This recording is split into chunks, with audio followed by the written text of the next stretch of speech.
കാർഷിക വിളയുടെ ഉൽപാദന വിപണന രംഗത്ത് 40 വർഷത്തെ പ്രവർത്തന പാരമ്പര്യവുമായി Bismillah rubber nursery. Bismillah rubber nursery, farm and gardens, Vaniyambalam.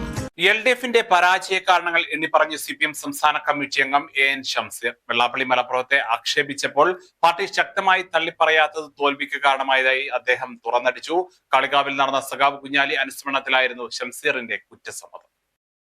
CPM തളിപ്പറമ്പിലും പയ്യന്നൂരിലും അടക്കം സ്ഥാനാർത്ഥി നിർണയം പാളി.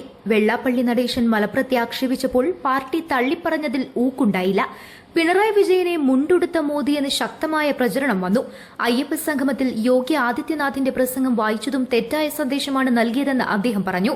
പാർട്ടി ഘടകങ്ങൾ ചർച്ച നടത്തിയതിനു ശേഷം നടത്തിയ സ്വയം വിമർശനങ്ങളെ അദ്ദേഹം പരസ്യമായി തുറന്നു പറഞ്ഞത് ഇപ്പോൾ വൈറലായി. ജൂലൈ 28-ന് സഖാവ് കുഞ്ഞാലി അനുസ്മരണ യോഗത്തിലായിരുന്നു അദ്ദേഹത്തിന്റെ തുറന്നടിക്കൽ നടന്നത്. 1.5 മണിക്കൂറോളം നീണ്ട പ്രസംഗത്തിൽ ദേശീയ രാഷ്ട്രീയവും സംസ്ഥാന രാഷ്ട്രീയവുമെല്ലാം അദ്ദേഹം പ്രതിപാദിച്ചു.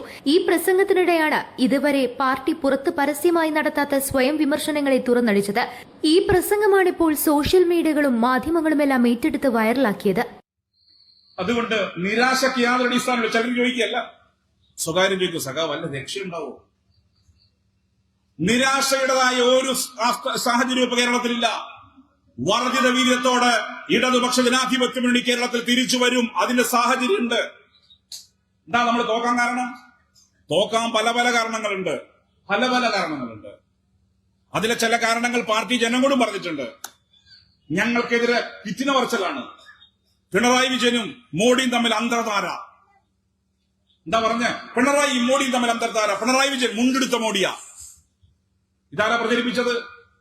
ഇത് പ്രചരിപ്പിച്ചത് UDF, കോൺഗ്രസും ലീഗുവാ. മുസ്ലിം ന്യൂനപക്ഷങ്ങൾക്കിടയിൽ ആസൂത്രിതമായി ആ കഥ പ്രചരിപ്പിക്കപ്പെട്ടു. മതേതര മനസ്സിനകത്ത് ചെറിയൊരു മോഹഭംഗമുണ്ടായി. മതേതര മനസ്സിലെ മോഹഭംഗം, ന്യൂനപക്ഷങ്ങൾക്കിടയിൽ ആശങ്ക, ഇതെല്ലാം ചേർന്നപ്പോ ഒരുപാട് ഘടകങ്ങളുണ്ടായി. ഒപ്പം ഒരു തുടർച്ചയായി ഞങ്ങൾ ഭരിക്കല്ലേ എന്നാ ഇവര് മാറി നിൽക്കട്ടെ. അങ്ങനെ നമ്മൾ തോറ്റത്.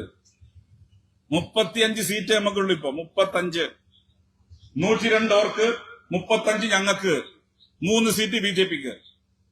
അതിൽ ഞങ്ങളുടെ പല കോട്ട കൊത്തളങ്ങളും തകർന്നടിഞ്ഞു. ഞങ്ങൾ പറഞ്ഞു സ്ഥാനാർത്ഥി നിർണയം പാളിയിട്ടുണ്ട്.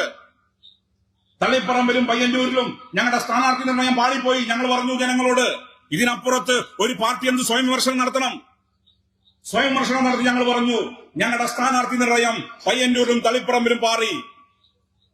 വെള്ളാപ്പള്ളി നടേശൻ മലപ്പുറത്തിനെതിരെ ശക്തമായി ആക്ഷേപിച്ചപ്പോ അതിന് ഞങ്ങൾ പ്രതിരോധിച്ചു. പക്ഷേ പ്രതിരോധ പ്രസ്താവനയിൽ ഒരു ഊക്കുണ്ടായിരുന്നില്ല. ഞങ്ങൾ സ്വയം വിമർശനം നടത്തി. പിന്നെ അയ്യപ്പ സംഘം ഞങ്ങളുടേതല്ല, പക്ഷെ പറഞ്ഞു സർക്കാർ നടത്തിയതാ. അയ്യപ്പ സംഗമത്തിൽ ഒരു കാരണവശാലും സ്വാമി ആദിത്യനാഥിന്റെ സന്ദേശം വായിക്കാൻ പാടില്ലായിരുന്നു. ഞങ്ങൾ വിമർശനം നടത്തി.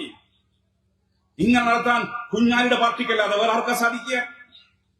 പരാജയത്തിന്റെ കാരണങ്ങൾ കണ്ടെത്തി ഞങ്ങൾ ജനങ്ങളോട് സ്വയം വിമർശനം നടത്തി. ഞങ്ങൾ പറയുന്നു, ഞങ്ങൾ ജനങ്ങൾക്കിടയിൽ പ്രവർത്തിക്കുന്നവരാ. രാഷ്ട്രീയത്തിൽ ജനങ്ങളാണ് യജമാനന്മാർ, ജനാധിപത്യത്തിൽ ജനങ്ങളാണ് യജമാനന്മാർ. ജനങ്ങൾ പറയുന്നു, സഖാക്കളെ നിങ്ങൾക്ക് തെറ്റ് വച്ചിരിക്കുന്നു, ആ തെറ്റ് ഞങ്ങൾ ഉൾക്കൊള്ളും, തിരുത്തും. പോരായ്മകൾ സംഭവിച്ചിട്ടുണ്ട്, ആ പോരായ്മകൾ തിരുത്തി വർദ്ധിത വീര്യത്തോടെ ഞങ്ങൾ തിരിച്ചു വരും. ഇനി അപ്പുറത്ത് വന്നല്ലോ. News bureau, Kalikavu.